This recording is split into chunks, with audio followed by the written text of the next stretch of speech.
السلام عليكم ورحمة الله وبركاته. بسم الله الرحمن الرحيم. نوينا التعلم والتعليم والتذكر والتذكير والنفع والانتفاع والإفادة والاستفادة والحث على التمسك بكتاب الله تعالى وسنة رسوله صلى الله عليه وسلم والدعاء إلى الهدى والدلالة على الخير ابتغاء وجه الله ومرضاته وقربه وثوابه سبحانه وتعالى. اللهم إنا نسألك فهم النبيين وحفظ المرسلين وإلهام الملائكة المقربين. اللهم اغننا بالعلم وزينا بالحلم وأكرمنا بالتقوى وجملنا بالعافية. اللهم أخرجنا من ظلمات الوهم وأكرمنا بنور الفهم. سبحانك لا علم لنا إلا ما علمتنا إنك أنت العليم الحكيم. ربي اشرح لي صدري ويسر لي أمري واحلل عقدة من لساني يفقه قولي وسدد لساني واهد قلبي بحق سيدنا محمد صلى الله عليه وسلم. Telah berkata Al-Imam Hujjatul Islam Abu Hamid Al-Ghazali rahimahullah di dalam kitabnya Bidayatul Hidayah. Moga-moga Allah Subhanahu wa taala manfaatkan kita dengan beliau, dengan ilmu beliau, fid darain amin Allahumma amin. Adab-adab menjadi imam dan adab-adab menjadi makmum, iaitu adab-adab sembahyang berjemaah. Muka surat 85. Pertama, sebaik-baiknya bagi seseorang imam itu bahawa ia meringkaskan sembahyangnya. Dalam hal ini, Sayyidina Anas bin Malik radhiyallahu anhu berkata, aku tidak pernah sembahyang di belakang seorang yang lebih ringkas sembahyangnya tetapi lebih sempurna selain dari Rasulullah sallallahu alaihi wasallam. Kedua, janganlah imam memulakan dengan takbiratul ihram sebelum muazzin selesai daripada iqamatnya dan sebelum saf dibetulkan. Ketiga, imam hendaklah mengangkat suaranya dengan takbir dan makmum pula jangan mengangkat suaranya kecuali sekadar untuk mendengarkannya kepada dirinya sendiri. Keempat, imam hendaklah berniat menjadi imam supaya mendapat pahala berjemaah. Jikalau imam tidak berniat menjadi imam dan makmum di belakang berniat mengikut imam, maka sah sembahyang sekalian makmum dan mereka mendapat pahala berjemaah, dan sah juga sembahyang imam tetapi ia tidak mendapat pahala berjemaah.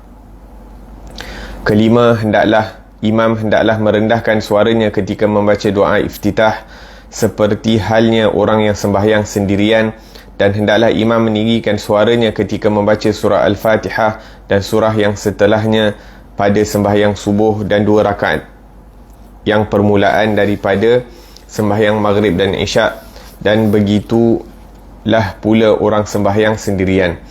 Dan hendaklah imam meninggikan suaranya dengan perkataan amin pada setiap rakaat yang dituntut meninggikan suaranya di dalam bacaan, dan hendaklah makmum menyertai imamnya meninggikan suara dalam bacaan amin dengan tidak terkemudian daripadanya. Keenam, hendaklah imam berdiam sebentar setelah membaca surah Al-Fatihah untuk dapat mengambil nafasnya dengan sempurna, dan hendaklah makmum mengambil kesempatan masa berdiam imam ini untuk membaca surah Al-Fatihah. Maka dengan demikian makmum akan dapat sepenuhnya mendengar bacaan imam, dan makmum jangan membaca surah kecuali jika ia tidak mendengar bacaan imam. Alhamdulillah, wassalatu wassalamu ala Sayyidina Muhammad wa ala alihi wa ashabihi wa man walah, amma ba'd. Alhamdulillah, di dalam bab adab-adab berjemaah, Al-Imam Abu Hamid Al-Ghazali rahimahullahu ta'ala menyebutkan beberapa adab buat imam dan makmum apabila mereka menunaikan solat berjemaah, yang mana solat berjemaah ini dituntut, yang mana solat berjemaah ini merupakan fardu kifayah bagi mazhab al-Imam Asy-Syafi'i, dan satu sunnah yang sangat diambil berat oleh Rasulullah sallallahu alaihi wasallam dan Khulafa ar-Rasyidin, sehingga tidak ada riwayat yang mengatakan bahawa Rasulullah sallallahu alaihi wasallam meninggalkan solat berjemaah. Begitu juga para khulafa, dan begitu juga pewaris-pewaris Rasulullah sallallahu alaihi wasallam yang sempurna dalam mengikuti sunnah baginda Rasulullah sallallahu alaihi wasallam. Disebutkan bahawa sepanjang kehidupan mereka tidak pernah mereka tertinggal daripada solat berjemaah. Selama kehidupan mereka 40 tahun, 50 tahun, daripada waktu baligh sehingga meninggal dunia, tidak pernah mereka ingat bahawa mereka tertinggal solat berjemaah, iaitu didikan keluarga, didikan ibu dan didikan ayah yang mana mengambil berat tentang solat berjemaah sehingga anak itu membesar dalam keadaan tidak pernah solat ataupun tidak mengenal solat sendirian, tidak solat kecuali dalam keadaan berjemaah. Dan pahala solat berjemaah ini seperti yang disebutkan dalam riwayat bahawa solatul fadhi, sembahyang bersendirian itu mendapat satu pahala, dan solat berjemaah itu akan dilipat gandakan sebanyak 25 ataupun 27 kali ganda. Hanya orang-orang yang tidak merasai nilai pemberian Allah Subhanahu wa taala itu yang akan mengambil remeh daripada perbezaan antara solat sendirian dan solat berjemaah. Selagi mana mampu as-sahabah radhiyallahu anhum, kalau boleh dipimpin untuk menunaikan solat berjemaah, maka mereka akan dipimpin walaupun dengan dua orang, hanya untuk sembahyang berjemaah. Dan disebutkan bahawa di zaman Rasulullah sallallahu alaihi wasallam hanya orang-orang yang benar-benar munafik sahaja yang meninggalkan daripada solat berjemaah. Moga-moga Allah Subhanahu wa taala kuatkan semangat kita agar supaya kita menjaga daripada solat berjemaah. Bahkan disebutkan bahawa orang-orang saleh di zaman dahulu, apabila mereka telah selesai solat berjemaah di masjid, maka dia akan kembali ke rumah dan akan solat berjemaah dengan ahli keluarganya, agar supaya ahli keluarga dan anak-anaknya, bahkan pembantu-pembantu yang ada di rumah diajak untuk solat berjemaah sekali, agar supaya mereka tidak terlepas dari mendapat pahala yang banyak yang dijanjikan Allah Subhanahu wa taala pada lisan Rasulullah sallallahu alaihi wasallam yang mulia dan yang benar. Dan dalam hadis Nabi sallallahu alaihi wasallam menyebutkan, innama ju'ilal imam liyutamma bih, sesungguhnya imam itu dijadikan ketua agar supaya diikuti. Fa idza kabbara kabbaru, apabila imam itu mengangkat takbir, itu setelah selesai sempurna imam mengangkat takbir, barulah kamu mengangkat takbir. Jadi yang pertama di sini, adab yang pertama ataupun sunnah yang pertama adalah an yukhaffif as-salah, meringkaskan solat tersebut, sama ada daripada segi bacaan. Khususnya daripada segi bacaan. Wa in ruya, walaupun disebutkan ataupun yang dianjurkan, kita baca sebelum-sebelum ini bahawa dianjurkan untuk sembahyang subuh ada baca daripada Tiwalul Mufassal, surah-surah yang panjang. Kemudian solat zuhur dibaca daripada Tiwalul Mufassal, akan tetapi lebih pendek daripada apa yang dibaca pada solat subuh. Dan kemudian solat asar, solat maghrib dan isyak, ataupun solat maghrib itu dibaca daripada Wadduha sampai An-Nas, iaitu dipilih surah-surah yang pendek. Walaupun ada riwayat yang mengatakan bahawa solat yang terakhir yang dilakukan, yang diimami oleh Rasulullah sallallahu alaihi wasallam di waktu maghrib, beliau membaca surah Al-Mursalat, yang mana solat surah Al-Mursalat itu kurang lebih satu muka surat setengah, ala kulli hal. Jadi kita mengambil berat tentang siapa yang solat di belakang kita. Mungkin ada orang yang berumur, mungkin ada ibu-ibu yang mempunyai anak kecil berada di sebelah mereka dan sebagainya. Muka surat 85. Jadi kita mengambil berat, beri perhatian kepada siapa yang sembahyang di belakang kita. La ilaha illallah. Jadi kesimpulannya, meringkaskan solat itu adalah lebih aula, terutamanya apabila jemaah itu besar. Apabila jemaah itu besar ataupun kita berada di tempat yang sesak, di tempat yang mana orang tak mampu nak sembahyang sekali, perlu ada giliran untuk sembahyang, maka aula untuk dipendekkan solat agar supaya semua akan dapat sembahyang berjemaah pada waktunya. Dalam hadis Nabi sallallahu alaihi wasallam menyebutkan, idza shalla ahadukum binnas falyukhaffif, apabila kamu mengimami solat, maka hendaklah kamu meringankan ataupun meringkaskan. Fa inna fihi mudha'ifa wal kabira wa dzal hajah, kerana di kalangan mereka ada yang lemah, ada yang sudah berumur, ada yang berhajat untuk menyelesaikan hajat mereka dengan cepat. Maksudnya sembahyang berjemaah cepat, lepas tu boleh continue dengan kerja mereka dan sebagainya. Wa idza shalla li nafsihi falyutawwil ma sya', akan tetapi apabila kamu sembahyang bersendirian, maka boleh dipanjangkan mengikut keselesaan ataupun kemampuan masing-masing. Berkata Sayyidina Anas bin Malik radhiyallahu anhu, seorang yang berkhidmah kepada Rasulullah sallallahu alaihi wasallam kurang lebih 10 tahun, beliau mengatakan bahawa ma sallaitu khalfa ahadin salatan, aku tidak sembahyang di belakang seseorang yang mana solatnya itu lebih ringkas akan tetapi sempurna daripada solatnya Rasulullah sallallahu alaihi wasallam. Yakni solat Rasulullah itu ringkas tapi padat. Semua fardu-fardu dilakukan dengan sempurna, sunnah-sunnah tidak ditinggalkan, sunnah sebelum, sunnah sewaktu dan sunnah selepas solat itu semuanya diambil berat oleh baginda Rasulullah sallallahu alaihi wasallam. Dan di sini juga mengingatkan kita bahawa solat yang sempurna itu tidak semestinya panjang.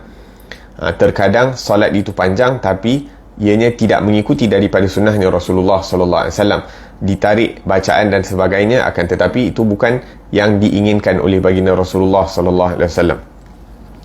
Kemudian yang kedua disebutkan alla yukabbir, jangan imam itu terburu-buru juga untuk nak angkat takbiratul ihram selagi mana muazzin belum selesai daripada iqamah. Maksudnya tunggu muazzin selesai iqamah betul-betul, kemudian kita periksa saf. Saf itu penting. Nabi SAW menyebutkan hendaklah kamu meluruskan dan merapatkan saf, kerana dengan tidak meluruskan dan merapatkan saf ia akan menyebabkan perpecahan ummah, iaitu tidak diberikan kesatuan hati. Tidak ada kesatuan hati di kalangan umat. Maka saf itu walaupun ianya secara zahir, akan tetapi ada connection, ada kaitan dengan hati, dengan batin. Jadi Rasulullah akan meluruskan saf di dalam solat, iaitu memastikan bahawa saf itu ditegakkan dan juga dirapatkan. Dan lurus saf itu adalah dengan buku lali. Maksudnya bukan buku lali, kita punya tumit, afwan. Tumit kita itu berada di garisan belakang saf itu. Terkadang ada orang diingatkan nak luruskan saf itu dengan jari depan. Kita luruskan saf itu dengan tumit belakang. Falyaltafit yaminan wa shimalan, jadi imam perlu untuk lihat kiri dan kanan, dan apabila melihat ada kekosongan, maka hendaklah dia perintahkan agar makmum merapatkan saf agar supaya tidak ada kekosongan, kerana apabila ada kekosongan maka syaitan akan memenuhi daripada ruang-ruang kosong tersebut. Waliyadzubillah tabaraka wa ta'ala. Allahu akbar. Wal muadzin yuakhir al-iqamah 'anil adhan biqadri isti'dadi nas lis-salah, dan muadzin juga, Tuan Bilal akan melewatkan daripada iqamah itu sesuai dengan keperluan manusia, iaitu kalau dia merasakan perlu diberikan waktu lebih, contohnya orang masih sembahyang sunat dan sebagainya, maka diberikan waktu. Kecuali kalau dah ditetapkan, contohnya dah diberikan 10 minit, 15 minit ataupun 20 minit dan sebagainya. Jadi bila masuk kita makmum, bila masuk masjid dia dah tahu dah, okey dah nak, kalau dia lambat dah nak iqamat, maka dia tidak akan solat sunat. Naam. Li'annahu sallallahu alaihi wasallam naha an mudafa'atil akhbathain wa amara bi taqdimil 'asha' talaban li faraghil qalb. Kerana apa beri waktu? Kerana sebagai contoh, terkadang hari-hari yang mana orang puasa sunat, contohnya hari Isnin, hari Khamis dan sebagainya, mungkin kita boleh bagi peluang, bagi masa sikit kepada orang-orang yang berpuasa untuk berbuka puasa. Begitu juga pada bulan Ramadan dan sebagainya, kita setkan time, mungkin azan itu iqamat waktu maghrib mungkin 10 minit selepas azan dan sebagainya, agar mungkin orang yang hatta buka puasa di rumah dapat agak untuk agar supaya mereka tidak tertinggal solat berjemaah di bulan Ramadan khususnya. Begitu juga terkadang orang-orang yang mungkin perlu untuk ke tandas dan sebagainya, Nabi melarang kita masuk ke dalam solat dalam keadaan kita menahan daripada buang air kecil ataupun air besar, ataupun mungkin orang yang kelaparan. Nabi menyebutkan idza jaa al-'asha faqaddimil 'asha, bila masuk waktu isyak akan tetapi telah siap sedia makanan malam, maka dahulukan makan malam dahulu. Kerana terkadang orang masuk ke dalam sembahyang dalam keadaan yang sangat lapar, akan mengganggu konsentrasinya di dalam as-salah. Kemudian yang ketiga, imam meninggikan suaranya. Imam meninggikan suaranya dengan takbirat. iaitu daripada takbiratul ihram dan juga takbiratul intiqal, iaitu takbir yang sebagai tanda nak berpindah dari satu rukun ke rukun yang lain. Akan tetapi makmum tidak perlu untuk meninggikan suaranya, kecuali cukup sekadar untuk mendengar dirinya sendiri. Kecuali kalau dia nak jadi muballigh. Muballigh ni maksudnya contohnya tak ada electricity tak ada, jadi mikrofon tak boleh nak berfungsi. Jadi mungkin makmum saf ketiga ataupun saf kelima tinggikan suara, tak perlu semua orang, satu orang sahaja jadi muballigh, agar supaya yang belakang dapat dengar perpindahan imam dari satu rukun ke rukun yang lain. Wahakadha. Akan tetapi secara umumnya makmum tidak meninggikan suaranya kecuali untuk mendengarkan dirinya sendiri. Wa yanwil imam al-imamah, dan penting untuk imam jangan lupa niat menjadi imam agar supaya dia dapat pahala berjemaah. Kerana kalau walaupun dia tak niat berjemaah, dia sembahyang jemaah itu masih sah, akan tetapi imam akan terluput daripada mendapat pahala solat berjemaah. Naam, fa idza lam yanwi al-imamah sahhat salatuhu munfaridan. Apabila dia tidak berniat untuk menjadi imam, maka solatnya sah. Dan solat makmum juga sah dengan syarat mereka niat jadi imam, niat jadi makmum. Kalau makmum tak niat jadi makmum, maka takkan sah solat berjemaah mereka. Imam dia tak niat jadi imam, sah solat makmum. Tapi makmum tak niat jadi makmum, maka tak akan mendapat pahala solat berjemaah. Jadi penting untuk makmum niat berjemaah, niat mengikuti daripada imam. La ilaha illallah. Naam. Adapun solat-solat yang diperlukan untuk imam berniat menjadi imam, seperti solat Jumaat, wajib untuk imam niat solat Jumaat, kerana kalau dia tidak niat imam untuk solat Jumaat, maka tidak sah solat dia dan juga tidak sah solat makmum. Waliyadzubillah tabaraka ta'ala. Naam. Jadi niat imam, niat makmum itu penting. Kalau kita lupa nak niat jadi makmum, seakan-akan kita tak solat berjemaah. Warabi', dan yang keempat, imam merendahkan suaranya, begitu juga dengan makmum apabila membaca doa iftitah dan juga membaca a'udzubillah minasyaitanir rajim. Jadi bila kita angkat takbir, kita berhenti sekejap, kemudian kita baca doa iftitah, lepas tu kita berhenti sekejap, kemudian kita baca a'udzubillah minasyaitanir rajim, berhenti sekejap, kemudian barulah imam baca bismillahirrahmanirrahim dengan suara yang kuat. Wa yajhar bil Fatihah was surah, maka imam meninggikan suara sewaktu membaca surah Fatihah dan membaca surah pada rakaat pertama dan kedua pada solat subuh, maghrib dan isyak. Naam. Dan imam meninggikan suara apabila membaca amin di dalam solat, begitu juga dengan makmum meninggikan suara sewaktu membaca amin ataupun mengucapkan amin. Dan dalam sembahyang hanya sewaktu menyebutkan amin sahaja makmum boleh ataupun digalakkan untuk menyamai daripada imam sewaktu menyebutkan amin. Tidak dianjurkan untuk makmum menyebut lebih awal ataupun terlambat daripada imam. Perlu sama-sama sebut amin. Naam. Wa amma fi baqil aqwal falyata'akhkhar qaulul ma'mum an qaulil imam. Adapun pada rukun-rukun yang lain, rukun-rukun qauli yang lain, maka dianjurkan, bahkan ianya merupakan perlu untuk makmum itu melambatkan daripada bacaannya daripada bacaan imam. La ilaha illallah.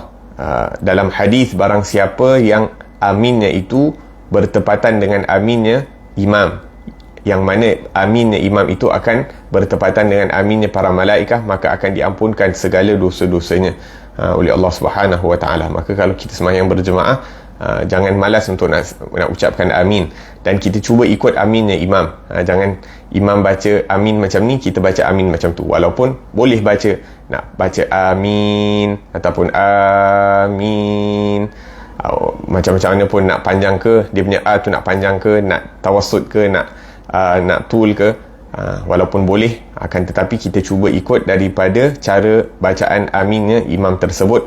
Moga-moga kita punya amin tu dapat, kalau kita berusaha untuk samakan amin kita dengan amin imam, yang mana amin malaikah pun akan sama dengan amin imam, maka akan diampunkan dosa kita oleh Allah Subhanahu wa ta'ala.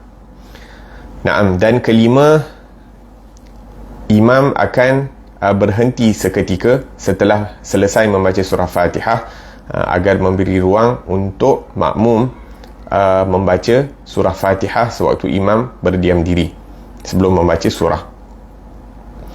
Naam. Kalau imam buat macam tu, kita bolehlah sempat baca Fatihah. Akan tetapi kalau imam tak berhenti, maksudnya imam terus baca surah, maka kita pun jangan baca lambat-lambat. Jangan kita baca lambat-lambat surah Fatihah, takut-takut imam baca surah pendek kemudian kita terlambat. Ataupun kalau kita tahu imam ni memang jenis baca surah laju dan surah pendek, dia punya sembahyang dia ringkas dan short and sweet, jadi kita selepas dia imam baca surah Fatihah, ataupun sewaktu imam baca surah Fatihah tu, dia selesai satu ayat, kita baca. Dia selesai satu ayat, kita pun baca ayat tersebut, supaya apa? Supaya kita tidak tertinggal dengan imam. Wahakadha. Dan juga agar supaya kita dapat mendengar bacaan imam. Kadang-kadang imam tak berhenti, lepas Fatihah dia terus baca surah. Jadi untuk kita nak dapat mendengar bacaan imam, bacaan surah oleh imam, maka kita awalkan bacaan surah Fatihah kita seperti mana yang disebutkan tadi. Kecuali kalau kita tak dengar suara imam, contohnya tak ada mikrofon dekat masjid tersebut, tak ada pembesar suara, dan kita sembahyang jauh daripada imam sehingga kita tidak mendengar daripada bacaan imam, kita dengar muballigh je, takbir intiqalat saja yang kita dengar. Jadi kita tahu perpindahan imam, tapi sewaktu imam membaca kita tak dengar apa-apa.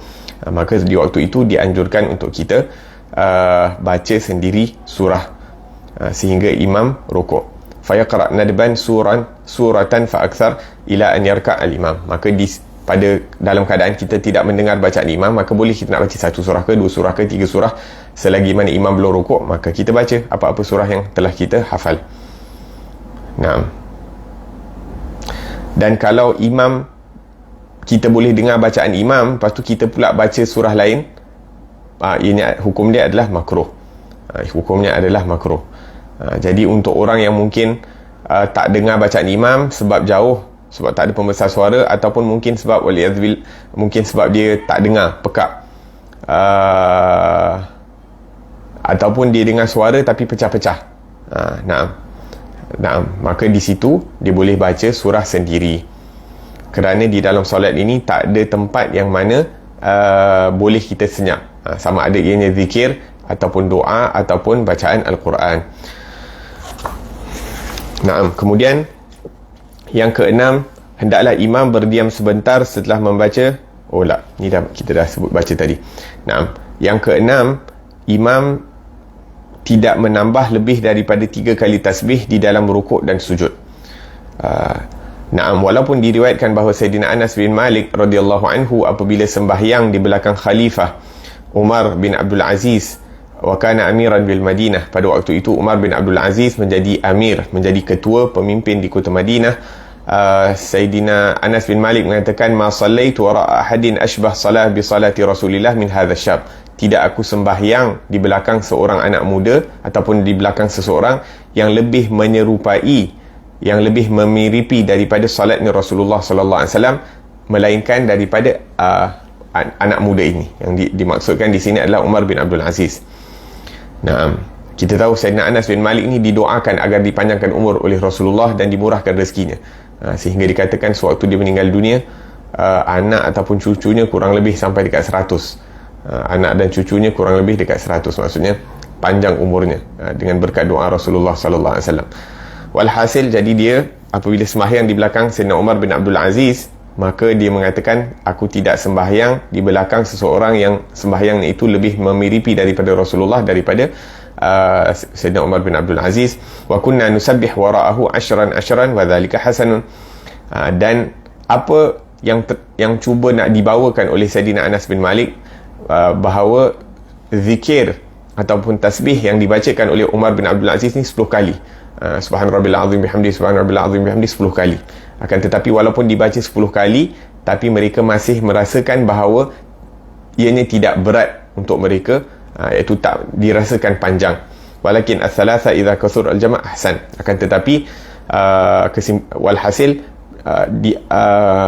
yang lebih dianjurkan adalah jangan melebihi daripada 3 kali tasbih, khususnya imam. Fa idza lam yahdur illa al-mutajarridun lid-din fala ba'sa bil 'ashr. Adapun kalau kita sembahyang di madrasah dan sebagainya, yang mana memang mereka itu waktu mereka adalah dalam madrasah, tak ada keluar mana-mana, mereka gunakan untuk agama dan sebagainya, maka tidak menjadi masalah untuk nak dipanjangkan solat, nak dipanjangkan tasbih dan sebagainya. La ilaha illallah. Kemudian yang ketujuh, hendaklah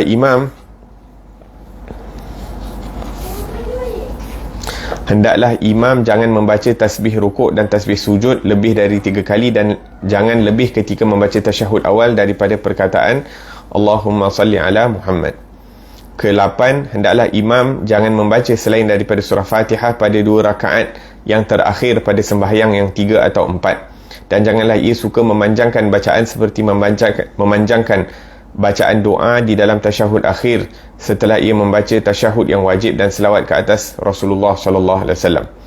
Ke-9, hendaklah imam berniat ketika memberi salam itu akan mengucapkan salam kepada ahli jemaah, dan ahli jemaah pula berniat dengan salam mereka itu menjawab akan salam imam.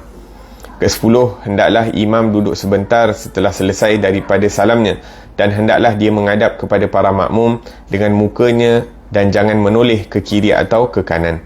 Dan jika ada jemaah perempuan di kalangan makmum itu, maka hendaklah mereka bangkit lebih awal, dan janganlah ada di kalangan makmum laki-laki itu orang yang bangkit meninggalkan tempat duduknya sebelum imam bangkit dari tempat duduknya. Dan hendaklah imam bangkit dari tempat duduknya menuju ke sebelah kanan atau kiri, tetapi menuju ke sebelah kanan itu adalah yang terlebih afdal.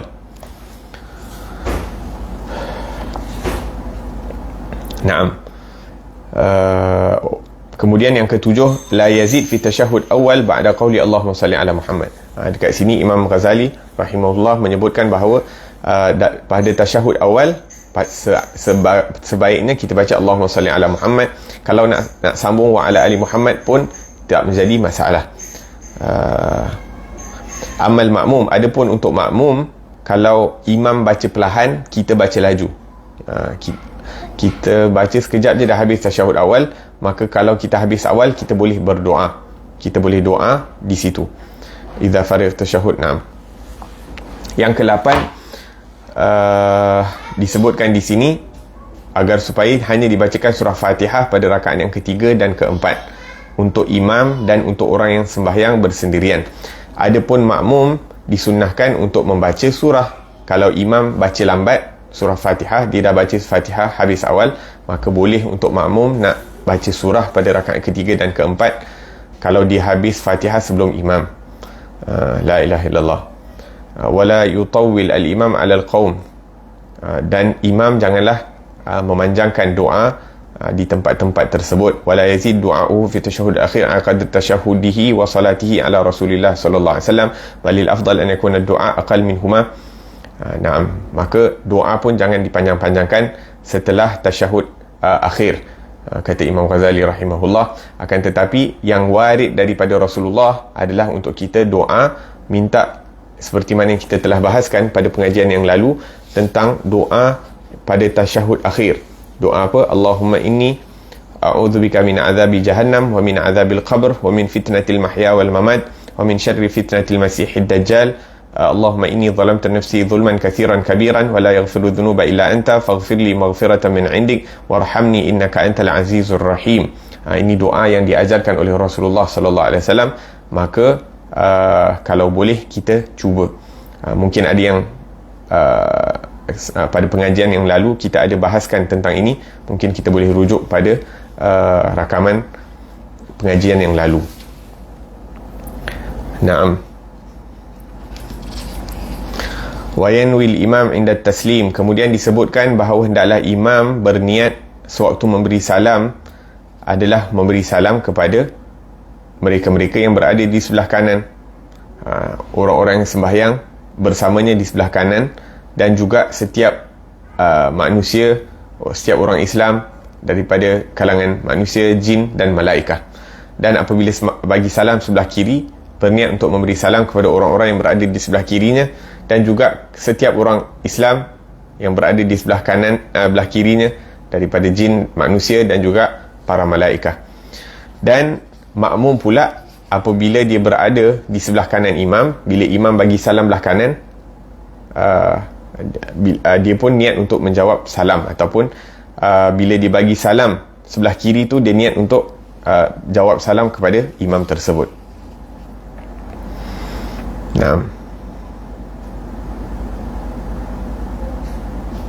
Dan juga kita niat untuk jawab salam mereka-mereka yang berada sebelah kiri dan kanan kita, makmumlah. Bila kita bagi salam tu, kita niat nak jawab salam imam, dan juga niat untuk menjawab mereka-mereka yang beri salam kepada kita di sebelah kanan atau sebelah kiri.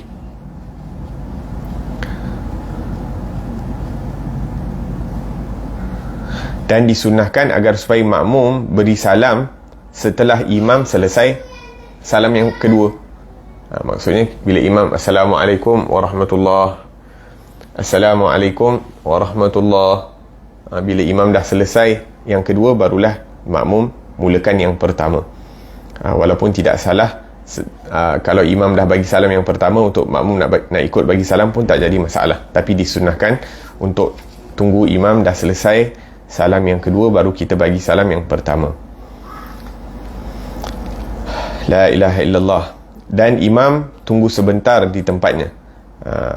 Disebutkan annahu sallallahu alaihi wasallam lam yakun yaq'ud illa qadra qawlihi Allahumma antas salam wa minkas salam tabarakta rabbana wa ta'alaita ya dzal jalali wal ikram. Barulah Nabi berpaling. Dan biasanya yang dianjurkan juga untuk solat subuh dan solat maghrib, kita baca la ilaha illallah wahdahu la syarikalah lahul mulk wa lahul hamd yuhyi wa yumiit wa huwa ala kulli syai'in qadir 10 kali. Kemudian kita baca Allahumma ajirna minan nar 7 kali. Kemudian baca Allahumma antas salam. Dah habis selesai Allahumma antas salam wa minkas salam, barulah kita terbalik, kita beralih, kita punya position duduk, sama ada sebelah kanan ataupun sebelah kiri.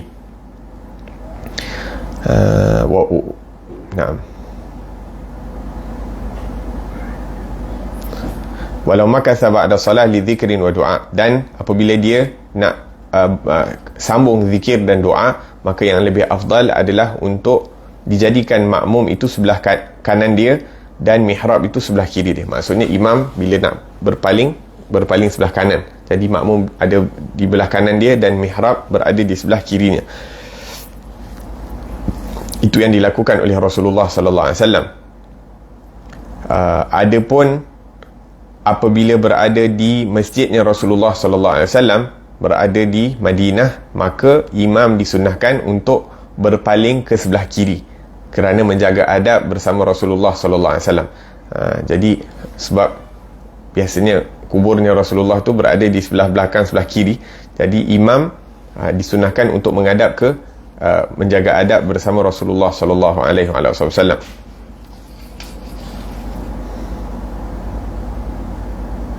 Dan kalau ada jemaah perempuan, maka lebih aula untuk tidak berpaling ke belakang. In kana khalfahu nisa liyansarif awwalan. Jadi disebutkan bahawa di zaman Rasulullah sallallahu alaihi wasallam, setelah selesai solat, Nabi akan beri isyarat ataupun mereka telah tahu bahawa mereka akan bangkit terlebih dahulu. Jemaah wanita akan bangun terlebih dahulu, agar supaya apa? Supaya bila jemaah lelaki keluar daripada masjid, tak perlu bertembungan dengan jemaah lelaki. Maksudnya jemaah perempuan dah keluar dahulu, barulah jemaah lelaki keluar. Wahakadha. Bahkan disunnahkan untuk mereka bergerak setelah selesai memberi salam. Maksudnya imam bagi salam, mereka bergerak. Wala yaqum ahadun minal qaum hatta yaqumul imam. Dan disunnahkan yang sebaiknya adalah jangan sesiapa bangun sebelum imam bangun. Tunggu imam bangun baru kita bangun.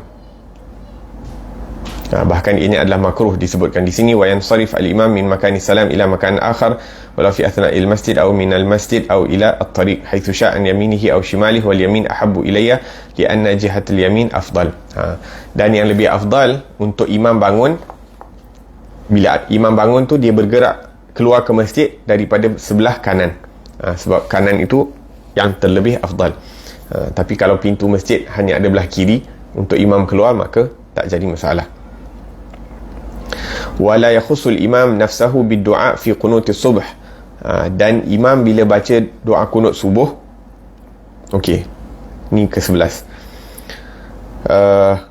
janganlah imam mengkhususkan dirinya dengan doa ketika membaca kunut dalam sembahyang subuh seperti kunut orang yang sembahyang sendirian, seperti dia berkata Allahumma hdini fi man hadait. Tetapi hendaklah dia berdoa dengan lafaz Allahumma hdina fi man hadait wa afina fi man afait wa tawallana fi man tawallait tabarak rabbana wa ta'alait wa barik lana fi ma a'tait wa qina syarra ma qadait. Naam. Disebutkan dalam riwayat bahawa la ya'ummu 'abdun qauman fayakhussu nafsahu bida'watin dunahum fa in fa'ala faqad khanahum. Tidak seseorang itu mengimami sesuatu kumpulan dan hanya berdoa untuk dirinya sendiri, dia tak doakan untuk makmum dia, maka fa in fa'ala, kalau dilakukan perkara tersebut, faqad khanahum, maka dia telah mengkhianati makmumnya. Kerana dia imam, dia ketua, jangan lupa untuk doakan untuk dia punya orang yang ikut di belakang dia. Kita sebagai suami doakan untuk orang rumah dan juga anak-anak. Sebagai isteri doakan untuk suami dan anak-anak. Wahakadha, kalau kita ada anak, menantu, cucu, cicit, semua kita doakan. La ilaha illallah. Tapi terutamanya dalam sembahyang, walaupun yang warid dalam hadis adalah Allahumma hdini, akan tetapi tak menjadi masalah untuk kita menukarkan menjadi Allahumma hdina. Faqad khanahum bermaksud yakni mereka, yakni seakan-akan imam telah mengurangkan pahala makmum daripada mendapat keberkatan doa imam tersebut.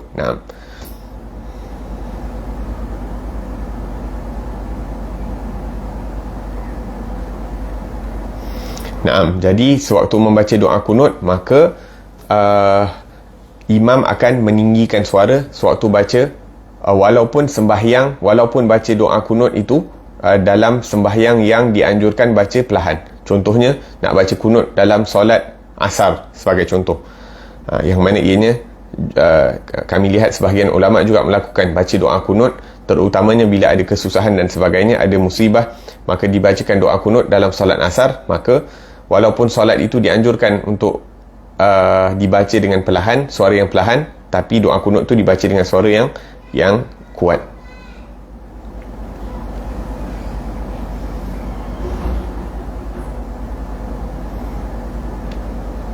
Dan disunnahkan untuk angkat tangan sewaktu baca doa kunut. La ilaha illallah.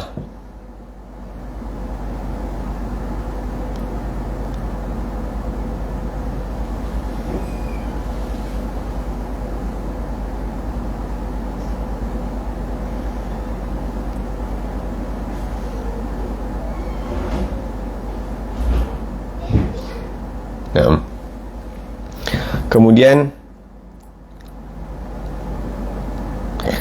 kat sini dia sebutkan, dan hendaklah imam meninggikan suaranya dengan kunut dan para makmum hendaklah mengaminkannya di belakang, dan jangan mereka mengangkat tangan ketika berkunut, kerana perkara itu tidak sabit datang daripada perbuatan Rasulullah SAW. Pendapat Imam Ghazali dalam masalah ini adalah dhaif. Pendapat yang kuat adalah mengangkat tangan ketika membaca kunut. Okey. Maksudnya seperti biasa kita baca doa kunut dengan mengangkat tangan. Kemudian para makmum dan imam hendaklah meneruskan bacaan sendiri-sendiri lafaz kunut hingga akhirnya, iaitu fa innaka taqdi wa la yuqda alaik wa innahu la yadhillu man walait wa la ya'izzu man adait tabarakta rabbana wa ta'alait falakal hamdu ala ma qadait nastaghfiruka wa natubu ilaik wa sallallahu ala sayyidina Muhammadin wa ala alihi wa sahbihi wa sallam. Kat sini footnote nombor 10, dan ada pendapat yang mengatakan bahawa imam kembali meninggikan suaranya ketika mengucapkan istighfar, taubat dan selawat di akhir kunut, dan makmum mengaminkannya. Naam. Ke-12, janganlah makmum berdiri sendirian di belakang saf, tetapi hendaklah ia masuk ke dalam saf atau ia menarik seorang makmum yang ada di belakang, yang ada di hadapan untuk bersama dengannya di saf yang baru. Ke-13, janganlah makmum itu mendahului imamnya pada perbuatannya atau menyamainya. Bahkan hendaklah ia terkemudian daripada imamnya, maka janganlah makmum rukuk sebelum imam sampai ke batas rukuk, dan jangan makmum turun sujud sebelum dahi imam terletak di atas lantai.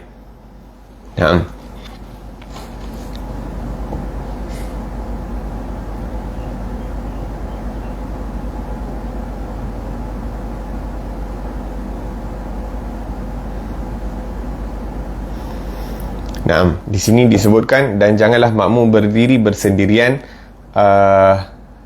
dalam saf, iaitu kalau boleh dia, kalau ada kekosongan, dia masuk dalam saf di hadapannya, bi'ankan law dakhal fihi wasi'ahu min ghairi ilhaq masyaqqah li ghairihi wa in lam takun fihi furjah. Ataupun ditarik satu orang ke belakang, dan tarik orang ke belakang ini setelah dia mengangkat takbiratul ihram, bukan sebelum dia angkat takbiratul ihram. Dan ada syarat-syarat dia juga, maksudnya jangan sampai pula kita tarik orang tu sampai dia terjatuh dan sebagainya, ataupun kita tarik orang yang kadang-kadang dia tak tahu hukumnya, jadi kita tarik dia perlahan, kita bagi isyarat nak suruh dia join tapi dia tak faham. Maksudnya kita tap sekali, kalau dia tak faham kita biarkan. La ilaha illallah. Kemudian wala yang bagi, dan antara perkara yang penting diingatkan lagi oleh Imam Ghazali, hendaklah makmum itu tidak mendahului daripada imam dalam perbuatannya ataupun menyamainya. Kita dah sebutkan, makmum itu perlu melakukan sesuatu setelah imam melakukan sesuatu. Seperti dalam hadis, fa'idha kabbara kabbaru, apabila imam selesai takbir baru diangkat takbir. Jangan imam masih Allahu Akbar, imam angkat takbir panjang, Allahu Akbar, imam takbir panjang, kita pun nak cepat, halfway imam angkat Allah, kita dah Allahu Akbar. Tak boleh. Maksudnya imam dah selesai baru kita angkat takbir. Bila imam dah rukuk, dah sampai ke tempat rukuk, baru kita turun daripada qiyam ke rukuk. Bila imam dah berdiri tegak i'tidal, baru kita bangun. Bila imam punya dahi dah sentuh tempat sujud, baru kita turun daripada atas, daripada i'tidal turun ke tempat sujud. Itu yang lebih sempurna, lebih afdal.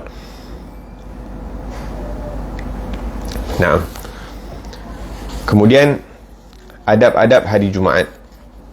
Ketahuilah olehmu bahawa hari Jumaat itu adalah hari raya bagi orang Islam, iaitu hari yang mulia yang telah dikhususkan oleh Allah Subhanahu wa taala kepada umat Nabi Muhammad sallallahu alaihi wasallam. Dan pada hari itu ada satu waktu yang mustajab doa. Tiada membetuli akan saat itu oleh seseorang yang mukmin dengan doanya, kecuali Allah Subhanahu wa taala akan memberi apa sahaja yang ia minta. Maka bersiaplah engkau menghadapi hari Jumaat itu mulai dari petang hari Khamis lagi. Maka hendaklah engkau membersihkan pakaianmu dan memperbanyak mengucap tasbih dan istighfar mulai daripada petang hari Khamis, kerana masa itu sudah menyamai kelebihan hari Jumaat. Dan berniatlah engkau untuk berpuasa pada hari Jumaat, tetapi hendaklah puasa itu engkau sertakan dengan puasa hari Khamis atau puasa hari Sabtu, kerana ada larangan bagi mengkhususkan berpuasa pada hari Jumaat sahaja. Apabila engkau berada di pagi hari Jumaat, hendaklah engkau mandi, kerana mandi hari Jumaat itu adalah satu kepastian, iaitu hukumnya sunat muakkadah atas setiap orang yang baligh, iaitu orang yang diwajibkan sembahyang Jumaat.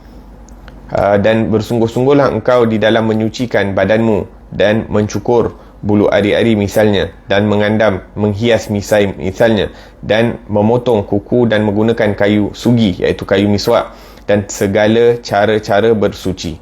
Kemudian ambillah perhiasanmu dengan pakaian yang putih, kerana itu lebih disukai di sisi Allah Subhanahu wa taala, dan pakailah minyak wangi sebaik-baik minyak wangi yang engkau miliki. Setelah itu bersegeralah engkau pergi ke masjid, dan berjalanlah dengan perlahan-lahan dan dengan penuh ketenangan. Dalam hal ini Rasulullah sallallahu alaihi wasallam bersabda, Kita baca terjemah dia. Siapa yang pergi ke masjid pada hari Jumaat pada jam atau waktu yang pertama, maka seakan-akan ia berkorban seekor unta. Dan siapa yang pergi pada jam kedua ataupun waktu yang kedua, maka seakan-akan ia berkorban seekor lembu. Dan siapa yang pergi pada waktu yang ketiga, maka seakan-akan ia berkorban seekor kambing kabsyi. Dan siapa yang pergi pada waktu yang keempat, maka seakan-akan ia berkorban seekor ayam. Dan siapa yang pergi pada waktu yang kelima, seakan-akan berkorban sebiji telur. Dan apabila imam sudah keluar ke atas, naik ke atas mimbar, maka dilipatlah buku catatan dan diangkat segala kalam, dan para malaikat yang bertugas sebagai pencatat duduk di tepi mimbar dengan mendengar khutbah. Kat sini footnote ke-11, dalam riwayat lain disebutkan jam waktu ke-6, iaitu siapa yang pergi pada waktu yang ke-5 atau ke-6, seakan-akan ia berkorban seekor burung, iaitu waktu ke-5 seperti berkorban seekor burung. Dan siapa yang pergi pada waktu yang ke-6, seakan-akan berkorban sebiji telur. Berkata Imam Ibn Hajar, semua masa di antara terbit fajar sehingga keluarnya khatib naik ke mimbar, maka ketika gelincir matahari hendaklah dibahagikan kepada 6 bahagian, sama ada hari itu pendek ataupun panjang. Naam. Di sini Al-Imam Abu Hamid Al-Ghazali menceritakan last kat sini, dan ada diriwayatkan bahawasanya sekadar seorang hamba ketika melihat Allah Subhanahu Wa Taala pada hari kiamat nanti adalah berdasarkan dengan kadar segera orang itu pergi ke masjid.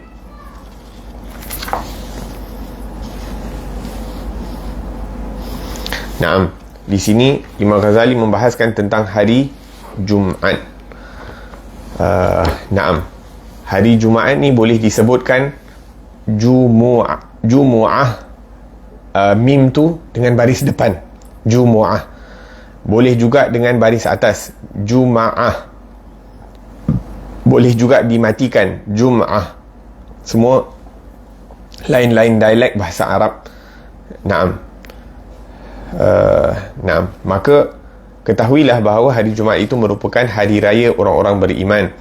Wahiya afdalus salawat. Bahkan ianya merupakan solat fardu yang paling afdal. Dalam satu hari ada 5 solat fardu. Yang paling afdal adalah solat subuh. Akan tetapi solat subuh itu kedua kalau nak dibandingkan dengan solat Jumaat. Solat Jumaat itu lebih afdal daripada solat subuh. Naam. Tak bermaksud untuk hari Jumaat khalas sembahyang Jumaat dia tak payah solat subuh. La, maksudnya ianya lebih afdal. Maksudnya kita jaga dua-dua. Naam. Dan disebutkan bahawa wa yaumuha afdal ayyamul usbu', dan hari Jumaat adalah hari yang paling agung, ketua segala hari. Nak dibandingkan dengan hari-hari lain, maka hari Jumaat itu lebih afdal. Wa a'zamu 'indallah min yaumil fitr wa yaumil adha, dan ianya lebih mulia di sisi Allah Subhanahu wa taala daripada hari raya Idul Fitri dan hari raya Idul Adha. Wa amma yaum Arafah fa huwa afdal minha. Adapun hari Arafah lebih mulia daripada hari Jumaat. Masya-Allah. Jadi hari Arafah, kemudian hari Jumaat, kemudian barulah kedua hari raya. Hatta harinya sama 24 jam, tapi diberikan kemuliaan ini lebih di sisi Allah berbanding yang lain. Maka Allah Subhanahu wa taala meletakkan kemuliaan pada hari, Allah Subhanahu wa taala meletakkan kemuliaan pada bulan, seperti mana kita berada di bulan Rajab, antara bulan yang dimuliakan oleh Allah Subhanahu wa taala di dalam Al-Quran. Kemudian ada tempat yang dimuliakan oleh Allah Subhanahu wa taala, ada iaitu waktu-waktu ijabah yang dimuliakan oleh Allah Subhanahu wa taala dan sebagainya. Begitu juga dengan manusia, ada orang-orang yang dimuliakan oleh Allah Subhanahu wa taala, sama ada kerana amalannya, sama ada kerana hatinya, sama ada kerana niatnya, sama ada kerana nasabnya dan sebagainya. Maka setiap orang mempunyai yakni pemberian masing-masing daripada Allah Subhanahu wa taala. Naam. Yang mana disebutkan bahawa apabila orang Yahudi diberi pilihan untuk memilih satu hari dalam seminggu, maka dipilih hari Sabtu. Dan orang Kristian apabila diberi pilihan untuk memilih satu hari, maka dipilih hari Ahad. Dan walaupun mereka umat yang terdahulu, akan tetapi kita diberi oleh Allah hari Jumaat. Kita tidak memilih, tapi Allah yang memutuskan kepada kita bahawa hari raya kita, hari istimewa kita adalah hari Jumaat. Itu antara salah satu makna kita umat yang terakhir tapi terdahulu. Maksudnya hari Jumaat itu mendahului daripada hari Sabtu dan Ahad. Maksudnya umat Nabi Muhammad ini mendahului daripada umat ataupun mereka-mereka daripada agama Kristian ataupun Yahudi. Disebutkan dalam riwayat bahawa Allah Subhanahu wa taala melepaskan 600,000 manusia daripada api neraka pada hari Jumaat. Setiap Jumaat 600,000 manusia akan dilepaskan, dibebaskan daripada api neraka. Dalam hadis lain disebutkan barang siapa yang meninggal dunia pada hari Jumaat ataupun malam Jumaat akan diberikan pahala mati syahid dan akan dibebaskan daripada fitnah kubur. Dalam riwayat lain mengatakan dia tidak akan dipersoalkan dalam kubur. Dan pada hari Jumaat juga terdapat satu waktu yang disembunyikan, yang dirahasiakan oleh Allah Subhanahu wa taala, yang mana kalau kita berdoa pada waktu tersebut, doa kita itu bertepatan dengan waktu yang diijabah, yang dirahasiakan Allah itu, maka akan diberikan segala permintaan kita oleh Allah Subhanahu wa taala. Sama ada daripada keperluan-keperluan agama yang ianya lebih penting ataupun daripada keperluan-keperluan dunia, yang mana ianya kalau kita diberikan kemudahan di dunia ini, ianya akan menjadi asbab untuk memudahkan kita juga. Kalau kita rancang baik-baik, ianya juga akan menjadi asbab memudahkan kita untuk menguruskan daripada amalan-amalan akhirat. Dengan terurusnya perkara-perkara dunia akan membantu kita untuk dapat fokus untuk melakukan amalan-amalan akhirat.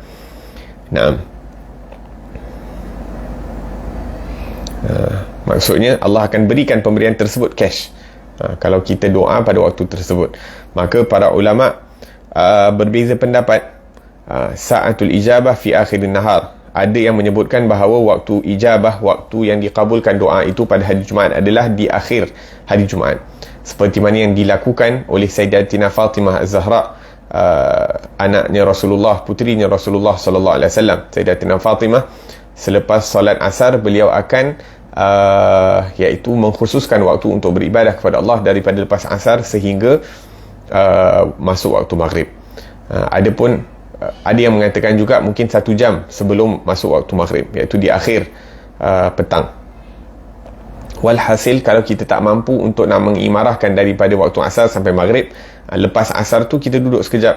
Antaranya yang dianjurkan selawat Allahumma salli ala sayyidina Muhammadin abdika wa rasulika nabiyil ummi wa ala alihi wasahbihi wasallim taslimah 180 kali atau 100 kali. Barang siapa yang baca selawat itu tanpa bergerak dari tempat solatnya selepas solat asar pada hari Jumaat, maka akan diampunkan dosanya 80 tahun. Kita baca tu mungkin tak sampai 10 minit, tapi dosa 80 tahun kita diampunkan oleh Allah Subhanahu wa taala. Begitu juga dengan waktu sebelum maghrib, kalau boleh kita duduk di tikar sembahyang tu 5 minit 10 minit sebelum masuk waktu maghrib pada hari Jumaat, beristighfar kepada Allah, berdoa kepada Allah Subhanahu wa taala.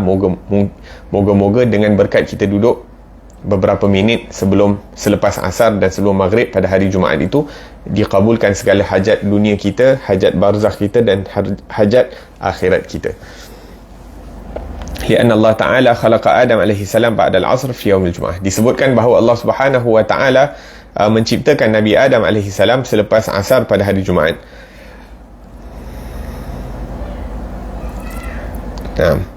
Wa qala al-Qadhi Iyad sa'atul ijabah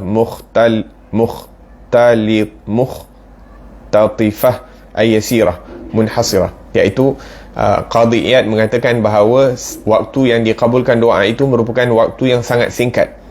Waktu di antara imam an yajlisa imam alal mimbar ila salamihi minas salah, daripada imam duduk dekat mimbar sampai selesai solat, itu sahaja waktu ijabah. La takhruj an hadzal waqt wa laysa al murad annahu maksudnya di antara waktu imam duduk di mimbar itu sampai dia bagi salam solat Jumaat, ada waktu-waktu yang sekejap je di antara waktu tersebut. Maksudnya bukanlah sepanjang daripada awal imam duduk sampai dia bagi salam. Awal dia duduk dekat mimbar sampai dia bagi salam lah. Itu waktu yang panjang. Maksudnya ada di antara waktu-waktu tersebut yang diijabahkan oleh Allah Subhanahu Wa Taala. Ada yang mengatakan waktu selepas subuh hari Jumaat sampai terbit matahari. Ada yang mengatakan bahawa daripada imam nak naik ke mimbar sampai berada di atas mimbar. Ada yang mengatakan daripada imam turun daripada mimbar sampai dia mulakan solat. Walhasil disembunyikan, dirahsiakan waktu tersebut agar kita berusaha untuk memenuhkan waktu kita pada hari Jumaat itu dengan beribadah kepada Allah Subhanahu Wa Taala. Kemudian insya-Allah kita akan sambung daripada perbahasan tentang hari Jumaat dan adab-adab hari Jumaat pada pengajian yang akan datang insya-Allah taala. Moga-moga Allah Subhanahu Wa Taala manfaatkan kita dengan ilmu yang disampaikan, dan moga-moga Allah Subhanahu Wa Taala beri kita taufik untuk mengamalkan daripada ilmu yang kita dengar. Al-ilmu yahtifu bil amal fa in ajabahu wa illa irtahal. Kerana ilmu ini memanggil tuannya itu untuk mengamalkan daripada ilmu tersebut. Kalau tuannya tidak menjawab daripada panggilan ilmu, maka keberkatan dan cahaya ilmu itu akan lari daripada orang tersebut. Waliyadzubillahi tabaraka wa ta'ala. Moga-moga Allah Subhanahu Wa Ta'ala berikan bahagian yang besar daripada cahaya dan keberkatan ilmu dalam diri kita, dan beri kita taufik untuk mengamalkan dan bersungguh-sungguh dalam mengamalkan daripada ilmu yang telah diberikan Allah Subhanahu Wa Taala kepada kita, sehingga dengan kita mengamalkan ilmu yang telah diberikan, Allah Subhanahu Wa Taala akan menghadiahkan, menganugerahkan kepada kita ilmu-ilmu yang didapati oleh orang-orang saleh tanpa dipelajari. Amin Allahumma amin. Sallallahu ala sayyidina Muhammad wa ala alihi wasallam. Alhamdulillahirabbil alamin. Wal afu minkum. Wassalamualaikum warahmatullahi wabarakatuh.